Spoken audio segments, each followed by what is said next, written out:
Brandon Tatum is so pissed at ABBA and Preach. I wanted to watch his reaction, but for those of you who don't know, ABBA and Preach did a video and they titled it, hold on, let me get the title right here. I won't cry for my kid dying, but I cry for Kirk. So this was in relations to a clip that went viral from a few years ago where Brandon Tatum said he wouldn't cry in front of his wife as his child died because men shouldn't cry and they look weak and all this other shit. And so go back to a few months ago, he cried on camera for Charlie Kirk. Now, I think he did that for sympathy and for clicks and views, but I digress. But he cried for Charlie Kirk, a man that's not his child, but he said he wouldn't cry for his child, which was totally weird, right? And so he's basically saying that ABBA and Preach took it out of context. He don't like them, and then he's trying to clarify. So let's go ahead and do a reaction video together. But first, hit that like button, subscribe to the channel. Y'all already know what it is. Let's get into the intro, and then we'll hit y'all with the video. Here we go, you guys.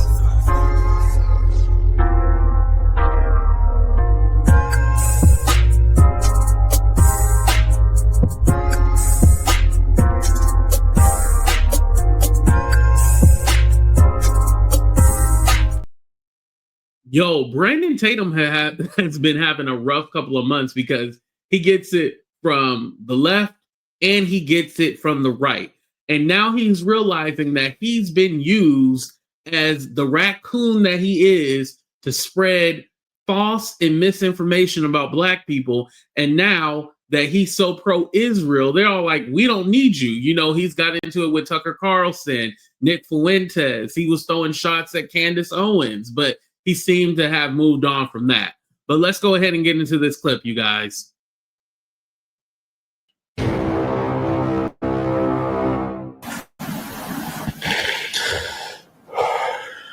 This is a sickness of the highest. For me, you suffer. I think you suffer in silence. That's what I think.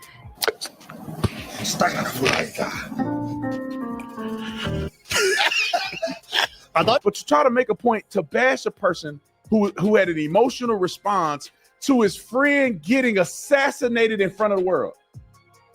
I wasn't just a follower of Charlie. He was a friend of mine. I just seen him not too long before he got killed. Just did an event. We just talked backstage at an event, which I have done Turning Point events since 2018 every year. And to try to make fun of somebody for that respect for ABBA and Preach. Okay, I'm just going to skip ahead a little bit. I think this is just the intro part. But basically, I wanted to say this. Okay, Charlie Kirk was your friend. As we know that he worked for Turning Point. He was a part of Lexington and stuff like that. So there was a relationship, right? But I want to say this. When you come on camera and you cry, that is planned. It's not like he heard the information and was like, oh my God, like in real time.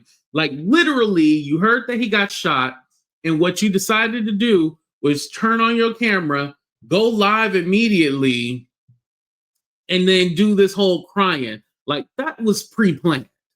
And that was for sympathy.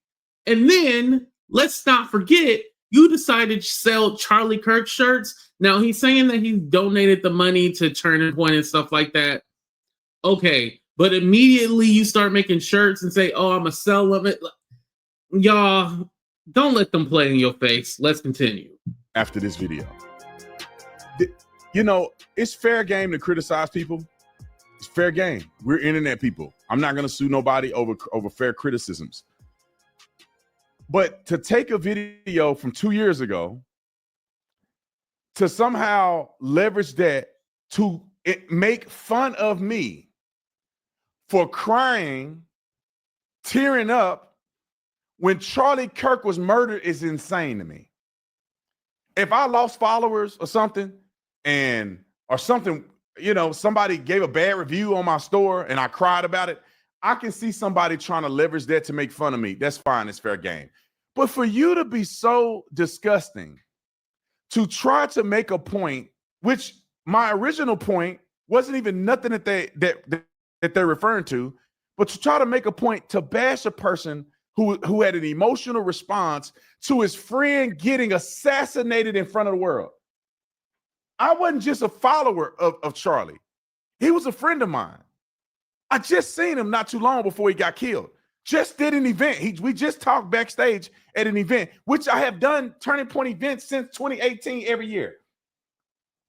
I have done events with Charlie. I've done events for Charlie. I've worked with Turning Point and been at their headquarters. I used to work with Turning Point directly, meaning that I used to work for them as the urban engagement director. We went to the White House together. I mean, they just acquired Blexit, which I'm a co-founder of. Like, and you see your friend get murdered on television with blood gushing out his neck, and you know, I was at his wedding. I know his wife. I could imagine what that does to his kids. And to try to make fun of somebody for that is the lowest that you can go. This video is brought to you by TatumStore.com. TatumStore.com, ladies and gentlemen. Black Friday is here. 30% off, up to 60%. Look at this pompous behavior by these two. I used to like them, man. I used to like all that stuff. But for clicks and clout, people would just do anything. If one of them had lost some. You know, it's funny because not just Brandon Tatum, but just the right in general, they talk about how people are too sensitive and, you know, you need to get out your feelings and get out your emotions. But when you make jokes about Charlie Kirk, all of a sudden you're a mean person or you're evil or you're this, you're that. It's all like, well, I thought you freedom of speech. Y'all don't believe in that? Charlie Kirk was adamant about freedom of speech. Like, we should be able to say whatever we want to, right?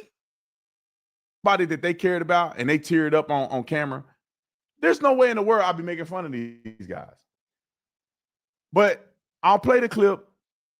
They're taking the clip from something I said 2 years ago, and which is not 2 years ago. I believe the same thing today, but something I said a while ago, and they put it together.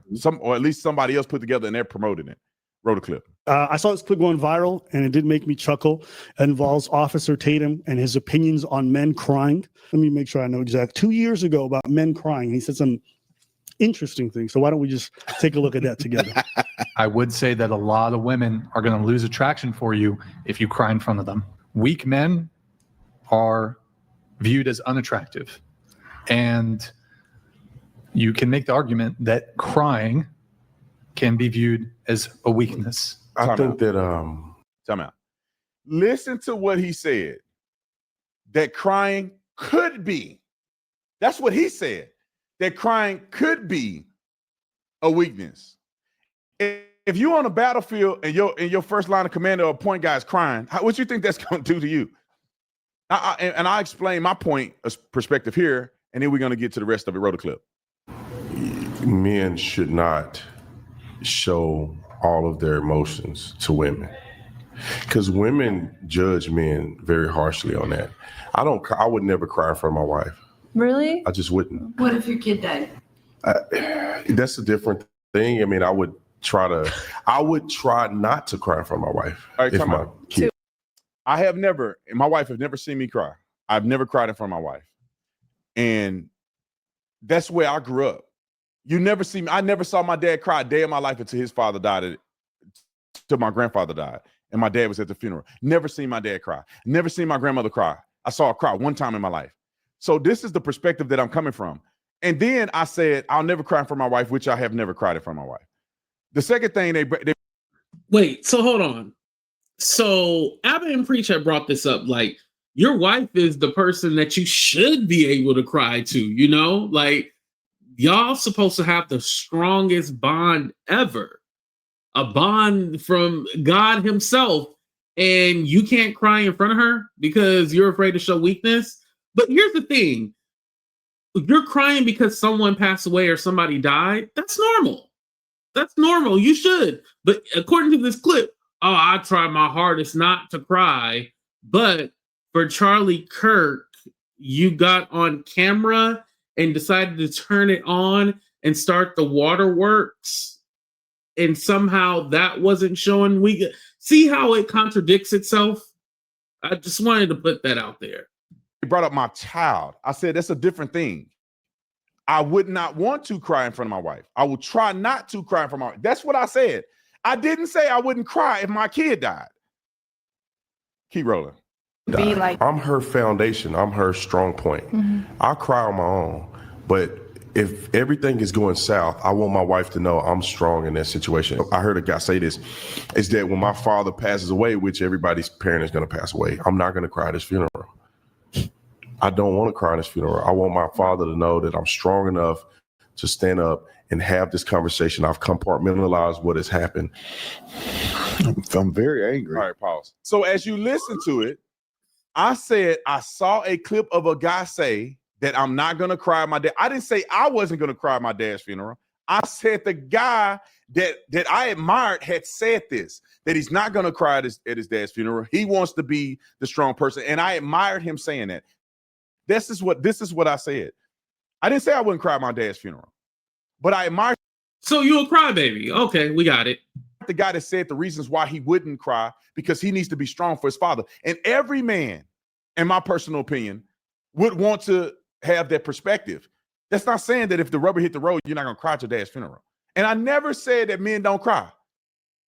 I just said I'm not going to do it in front of my wife. I go cry on my own, but when stuff hit the road, I need to be strong for my wife. That's all I said. And then they take the clip of Charlie Kirk. The moment I found out that my friend was dead, that he had died after I saw him get killed on TV.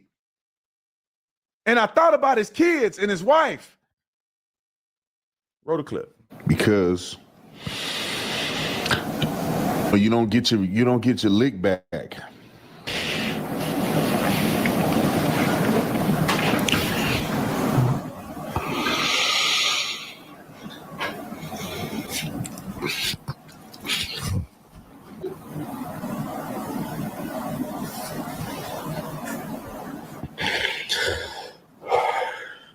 This is a sickness.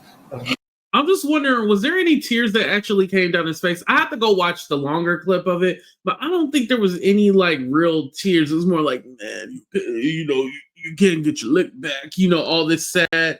Like when you cry, you just have tears just streaming down. Like, you're not doing all this other. Y'all, I feel like the whole tears and everything, the whole crying, that shit was fake as. Man, let me not cuss on here. For me, you suffer. I think you suffer in silence. That's what I think.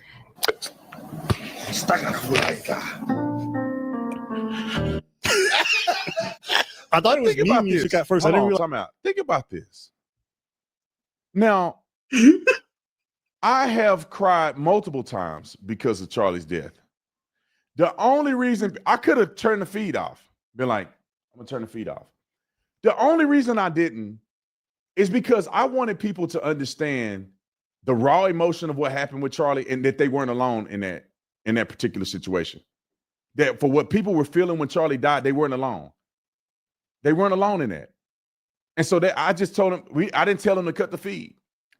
But to try to make a joke out of this and to try to act like it's crazy, man, because one day one of these guys are going to lose somebody that they care about and people are going to make fun of them.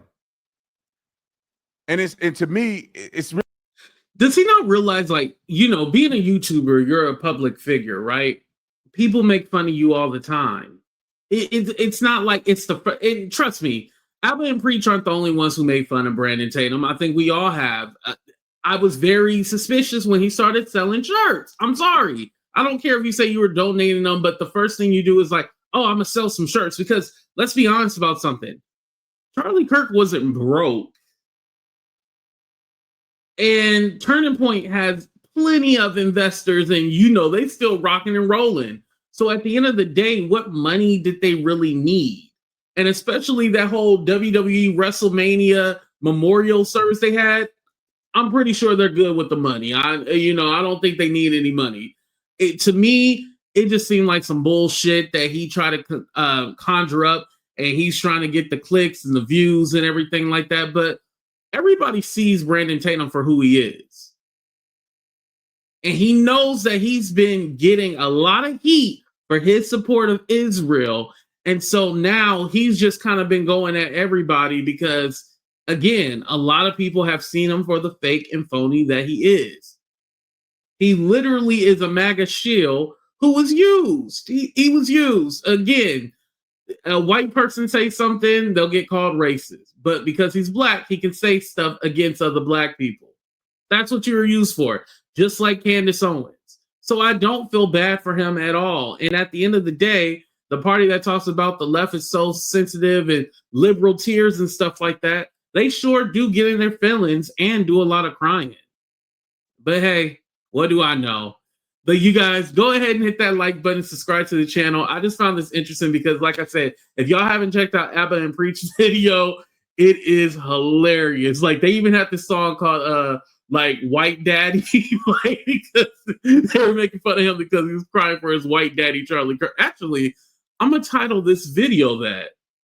Y'all, I'm gonna get in so much trouble. But I love y'all. Thank y'all for watching. Subscribe to the channel. Hit that like button. We out, y'all. Deuces, everybody.